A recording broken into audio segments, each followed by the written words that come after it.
I did this really unique impromptu interview with my best friend. Her name is Candice Daniolo or Palermo. And what's raw and real is that she is the CEO of a company. Well, let me backtrack. So during our relationship, I've watched her sell multiple seven-figure businesses to two independent entities. And we did an impromptu interview driving in the car the other day. And so I figured I'd spend maybe 7 or 8 minutes doing a fast recap, because the truth is that everybody can implement these strategies right now, in which I know has led to her becoming the mayor, the unofficial mayor of every single city that I've ever seen her live in. She does this in under about 18 months. And there's a really distinct strategy as to how she makes it happen. But what's real is that we're looking to build a world online. And then we say to ourselves, or the world makes us feel like, we got to build the whole damn thing online, right? We have to have an amazing funnel. We have to have a super sexy Facebook and an Instagram and a Twitter and a LinkedIn and a YouTube channel. And if we have all these things, you know what's going to happen? Magic. The answer is no. I've watched her do the same thing that she did a decade ago in today's digital market. Now, here's why it's important to me, because people often ask this question like, Tiffany, how did you build a 7-figure business? And they're looking for me to say, oh, I invented this course or this product, and in this course and this product, I absolutely sold it to the world, and then I became a millionaire. That is not what happened. I stayed in my little city. I don't even want to say that the word is in North Carolina, but I stayed in my state, and I leveraged state, city, county relationships, and I built a 7-figure business. In under 10 months, by moving to a new city, I went from 0 to $1.2 million in revenue. And I don't say that lightly. I'm pretty proud of it, because that's back in 2010. Now, mind you, I'm Black, if you haven't noticed, and I was selling or building a brand new business in a state that I didn't have a friend in. I didn't know anybody. I had an accent because I'm from Miami, Florida. And more importantly, being Black is not always the most popular thing in North Carolina. Here's what's true. As I did this impromptu interview with her, which I'm going to link to somewhere here, she gave me a couple of things. She gave the world a couple of things as to how does she do it today. So number one, we head to a city, and then all of a sudden, or right in your city, you're like, I'm going to go to these networking relationships, right? I'm going to go and I'm going to network the hell out of myself. So I'm going to join this association. I'm going to go to this little meeting. I'm going to go to the BNI meeting. And I'm not saying that those things are not valuable. Going to networking meetings, I'm sure that they have their place, but that is not how I built a 7-figure business.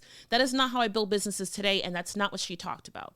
So number one, I want you to think like this. If you're in the space of economic development, right? Like you're running a company inside of the city, economic development should be important to you. One of the first things that she did is she sent an email to the director of economic development for the new city that she moved to 2 years ago. I was like, whoa. And she said, hey, I run a company. I'm moving a business here. I'd love to have a coffee with you real quick. Person took some weeks, but they said yes. Have you met with the person who's in your city running the economic development in your city? That is the person who is all things dollars, cents, and money. Here's what's important. They're also connected.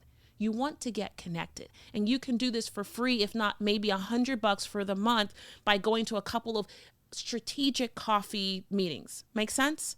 All right. So the first thing is go meet with the economic development director in your city. The second thing, so a lot of business owners, they go and they say, oh, I'm going to join the chamber. And then they think to themselves, hey, the name of the game is I need to join the chamber, when actually it's not about joining the chamber. You know what she did? And I was like, I've never done that. And it put me on like totally blast, because I was like, how come I've never done that? Candice sent an email and said, hey, mayor, hey, such and such. But most importantly, instead of joining the chamber, she reached out to the director of the chamber and said, hey, I'm moving a business to your city. I'm coming to your city, and I would like to have coffee with you. And I thought to myself, I may have joined a chamber for the companies and for my employees' sake, but I've never actually met with the director of the Chamber of Commerce. How ridiculous. They are the person sitting in all the meetings. They are the person who gets into legislative. They are the person who knows either the senator or the governor. They are the person who knows all of the top 10% businesses, biggest employers. Like, oh my gosh, they have the relationships. Meet with the director of the chamber in your city. Don't join it. before you join it, or if you're already a member, meet with them. I'm sending out my email tomorrow. Number 3. So she started looking for really inexpensive ways to sponsor things happening in her city. And, I was thinking to myself, we as a company at DTDT Nation, we spend tens of thousands of dollars. And even in the other companies that I run, I was like, in the last 5 years, if I really had to be honest with myself, I've spent easily $500,000 sponsoring different things around the country, around the world, events, buying stages, sponsorships, booths. But I was like, how many things am I sponsoring in the city? So I took the time to go and look at the Chamber's website the other day, and I was like, oh my gosh, there are sponsorships right here in my city. And then I really realized the greatest opportunity that I have, and it's the reason why I moved our company from Burbank, California to Phoenix, Arizona, and why we decided for at least do the damn thing, to create a studio in a city, because I wanted to be part of the city. But I was like, Tiffany Larkey, you want to be part of the city, but you're not sponsoring city initiatives. And then I started thinking, well, what kind of city initiatives are there? I was so surprised when I went on the website and I saw the magnitude of things that I could sponsor for under $5,000, under $2,000, under $1,000. There were some economic, so there's like big things that you can sponsor, but then there's little things. Like they have a woman's luncheon, and the woman's luncheon you can sponsor for like $100. Holy Mother of Johnson, $400. Holy Mother of Johnson. You mean for $250, I can stand in front of all of the people and I am the sponsor of the 30 minutes?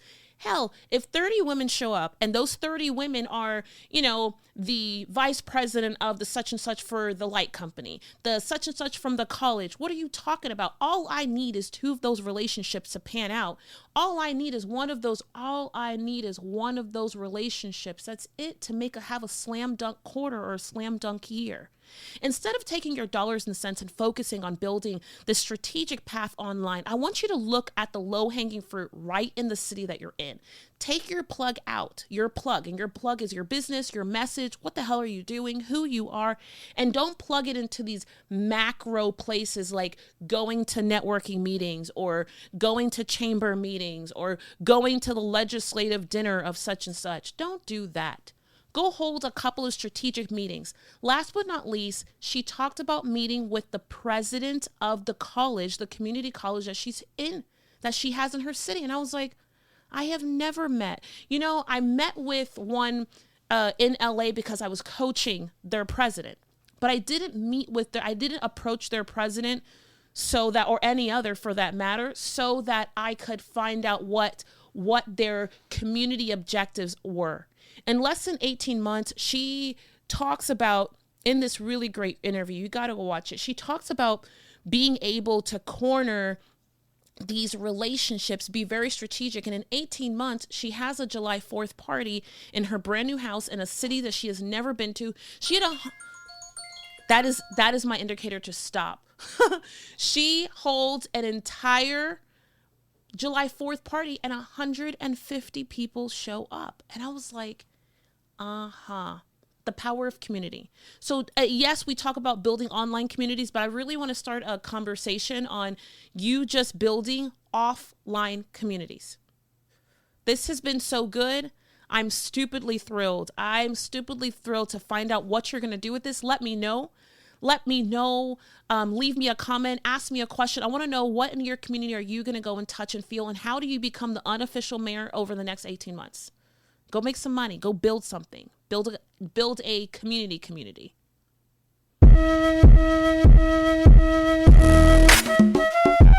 I hope that episode was amazing for you and you are closer to building the damn thing. I can't wait to hear what your thoughts were, what part you loved, and the action that you're going to go take, because the truth of the matter is that the person who wins is not the person who gets there first.